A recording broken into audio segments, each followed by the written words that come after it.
আসসালামু আলাইকুম। আশা করছি সবাই অনেক অনেক ভালো আছেন। আজকে আপনাদের সাথে শেয়ার করব রোস্ট রান্নার রেসিপি। তো আশা করতেছি ভিডিওটি ভালো লাগবে। যদি ভিডিওটি ভালো লাগে অবশ্যই চ্যানেলটি সাবস্ক্রাইব করে দিবেন।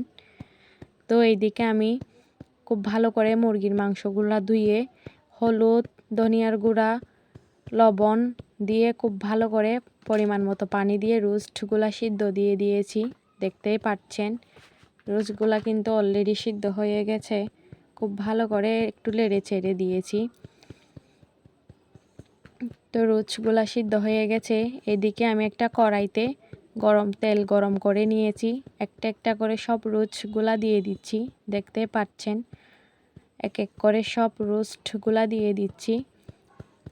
দিয়ে খুব ভালো করে ভেজে নিচ্ছি। এই যে দেখতে পাচ্ছেন খুব ভালো করে রোস্টগুলা ভেজে তুলে নিচ্ছি। তো রোস্ট ভাজা হয়ে গেছে। একদম মচমচে করে ভাজবেন না। তো যেই বাকি তেলটা ছিল রোস্টের, সেই তেলে পরিমাণ মতো পেঁয়াজ দিয়ে দিচ্ছি রোস্ট রান্না করার জন্য। পেঁয়াজ দিয়ে খুব ভালো করে পেঁয়াজগুলো একদম নেড়ে ছেড়ে দিচ্ছি। দেখতে পাচ্ছেন খুব ভালো করে কিন্তু পেঁয়াজগুলো নেড়ে চেড়ে দিয়েছি। পরিমাণ মতো রসুন বাটা দিয়ে দিচ্ছি, পরিমাণ মতো আদা বাটা দিয়ে দিচ্ছি, দিয়ে খুব ভালো করে নেড়ে ছেড়ে দিচ্ছি। দেখতে পাচ্ছেন পরিমাণ মতো কাঁচামরিচ দিয়ে দিয়েছি। কাঁচামরিচ দিয়ে খুব ভালো করে নেড়ে চেড়ে দিচ্ছি। পরিমাণ মতো হলুদ এবং ধনিয়ার গুঁড়া, গরম মশলা খুব ভালো করে দিয়ে খুব ভালো করে কিন্তু নেড়ে ছেড়ে দিচ্ছি। এটা হচ্ছে রোস্টের যে মশলাটি থাকে সেটি রোস্টের মশলা পরিমাণ মতোই দিয়েছি। পরিমাণ মতো একটু পানি দিয়েছি। খুব ভালো করে নেড়ে চেড়ে নিয়েছি। পরিমাণ মতো লবণ দিয়ে দিয়েছি। লবণ দিয়ে খুব ভালো করে আবারও নেড়ে চেড়ে কষিয়ে নিব।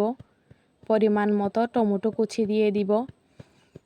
দেখতে পাচ্ছেন পরিমাণ মতো টমেটো কুচি দিয়ে খুব ভালো করে নেড়ে চেড়ে মশলাটি কষিয়ে নিব।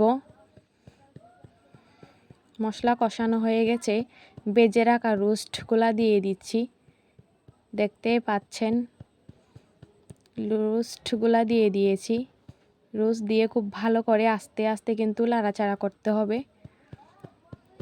আস্তে আস্তে সব রোস্টগুলা কিন্তু একদম ভালো করে নেড়ে ছেড়ে মশলার সাথে মিশিয়ে নিচ্ছি। দেখতে পাচ্ছেন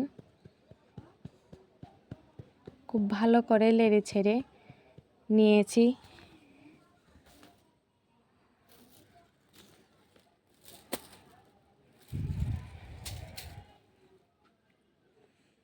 তো এদিকে দেখতেই পাচ্ছেন অলরেডি কিন্তু রোস্ট রান্না হয়ে গেছে। তো আশা করছি ভিডিওটি ভালো লাগবে। যদি ভিডিওটি ভালো লাগে অবশ্যই চ্যানেলটি সাবস্ক্রাইব করে রাখবেন। তো সবাই ভালো থাকবেন, সুস্থ থাকবেন। দেখা হবে অন্য কোনো ভিডিওতে। আসসালামু আলাইকুম।